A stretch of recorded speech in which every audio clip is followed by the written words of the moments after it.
Un meurtre brutal perpétré à San Francisco fait partie d'une série de crimes bien plus importants, mais certains sont dans le déni le plus complet.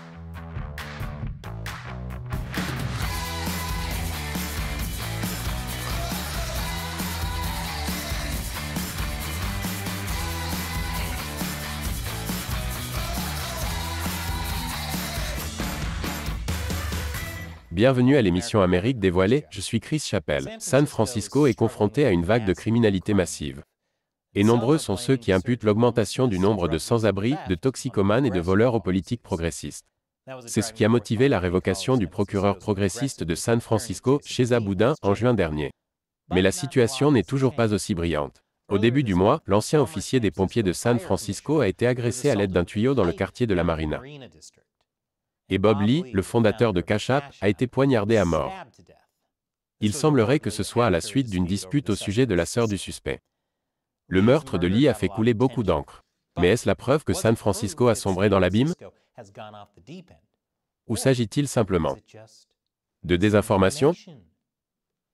C'est ce que semblent penser la plupart des hommes politiques de San Francisco. C'est choquant, non? Des politiciens qui n'assument pas leurs responsabilités?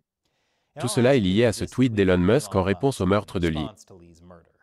Les crimes violents à San Francisco sont horribles et même si les agresseurs sont arrêtés, ils sont souvent relâchés immédiatement.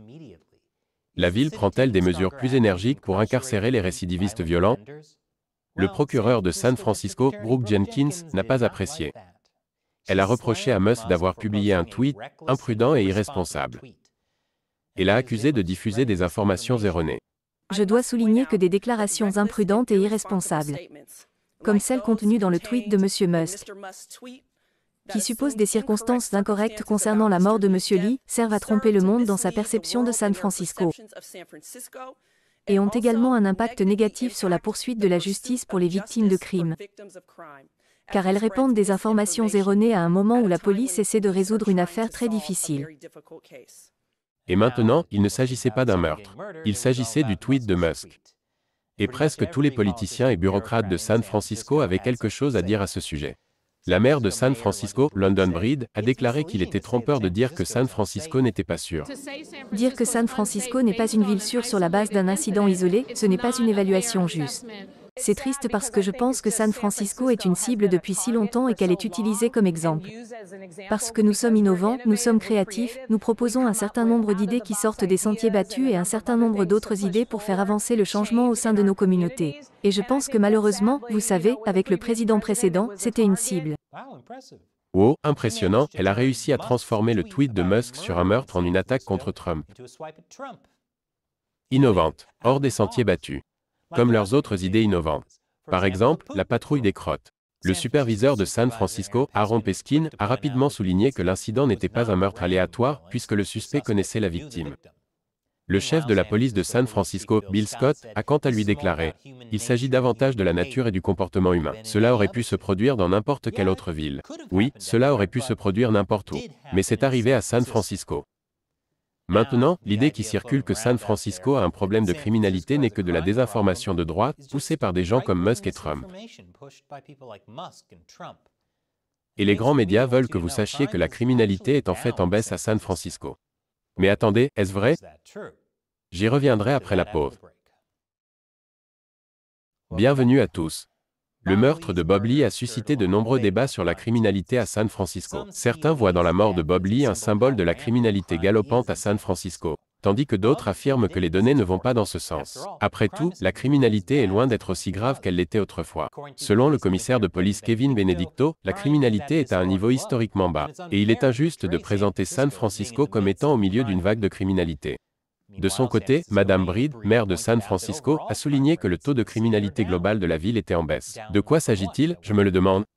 Dire que le taux de criminalité est en baisse à San Francisco, c'est comme dire qu'il y a moins de radiation à Tchernobyl qu'avant. C'est peut-être vrai, mais si vous y passez suffisamment de temps, vous risquez toujours d'être intoxiqué par les radiations. Les gens citent également les données recueillies par le ministère de la Justice de Californie pour prouver que les homicides restent faibles par rapport aux tendances historiques. Si les grands médias admettent que certains délits, tels que les crimes contre les biens, ont augmenté. Nombreux sont ceux qui affirment que le taux de criminalité de la ville est resté relativement stable et a diminué au fil du temps. Ce qui ne veut pas dire grand-chose. Comme l'a souligné le créateur de Dilbert, Scott Adams, San Francisco était déjà une ville dangereuse dans les années 1980. Néanmoins, de nombreux grands médias reprennent les arguments de San Francisco et réfutent ceux qui affirment que la ville est sans foi ni loi, en mettant en avant son taux de criminalité, et plus particulièrement son taux d'homicide. Selon les données recueillies par la Major Cities Police Chiefs Association, le nombre d'homicides à San Francisco est bien inférieur à celui d'autres villes de taille similaire. En 2021 et 2022, San Francisco n'a enregistré que 56 homicides. À titre de comparaison, en 2022, il y a eu 140 homicides à Columbus, Ohio, 226 à Indianapolis et 154 à Jacksonville, Floride. Alors pourquoi a-t-on l'impression que San Francisco occupe une place à part en enfer? Malgré les données, les habitants de San Francisco se sentent moins en sécurité qu'il y a 10 ans. Et il semble vraiment que les choses aillent de plus en plus mal. Les choses ont tellement empiré que Walgreens et Whole Foods ont dû fermer certains de leurs magasins à San Francisco pour des raisons de vol et de sécurité. Même le simple fait de parler de la criminalité à San Francisco n'est pas sans danger. Alors, que se passe-t-il? Il est possible que les données que tout le monde cite ne reflètent pas la situation réelle sur le terrain. Pour prouver que la criminalité est en baisse, les autorités municipales se concentrent sur les taux d'élucidation. Il s'agit du rapport entre les arrestations et les délits connus. Par exemple, dans une interview accordée à ABC 7 News, Madame Breed, maire de San Francisco, a déclaré « Notre taux d'élucidation des homicides à San Francisco est de 85%. La moyenne du reste du pays est de 60%. Le taux d'élucidation ne signifie pas pour autant qu'il y a moins de crimes.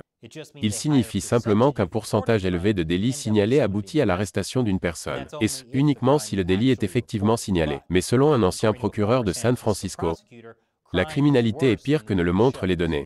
Il affirme que de nombreux habitants ont cessé de signaler les délits en raison des politiques laxistes de San Francisco en matière de poursuites judiciaires. Après tout, si les gens croient que les flics ne vont pas les arrêter, à quoi bon? Dans quelle mesure cette affirmation est-elle vraie? Il est difficile de le dire, étant donné qu'il n'existe aucun document prouvant l'une ou l'autre chose. Cependant, même les autorités de San Francisco admettent que la criminalité aléatoire, que beaucoup ont critiqué Musk pour l'avoir souligné, est réellement un problème. Le procureur de San Francisco, M. Jenkins, a déclaré que la ville avait un problème de trafic de drogue vraiment hors de contrôle, dans le centre-ville, et que les attaques violentes répétées contre les Américains d'origine asiatique et les vols endémiques dans le commerce de détail restent des problèmes que nous devons encore résoudre. En fait, la criminalité est devenue un tel problème que la maire Breed demande 28 millions de dollars pour remédier à la pénurie de policiers à San Francisco.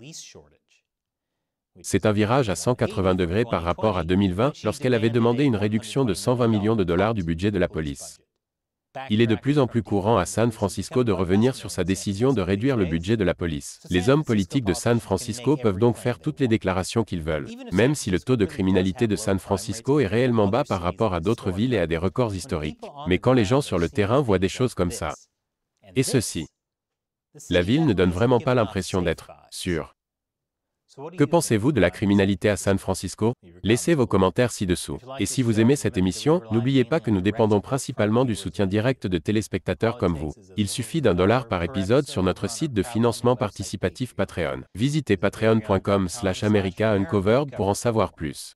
Cliquez sur le lien ci-dessous. Encore une fois, je suis Chris Chappell, merci d'avoir regardé Amérique dévoilée.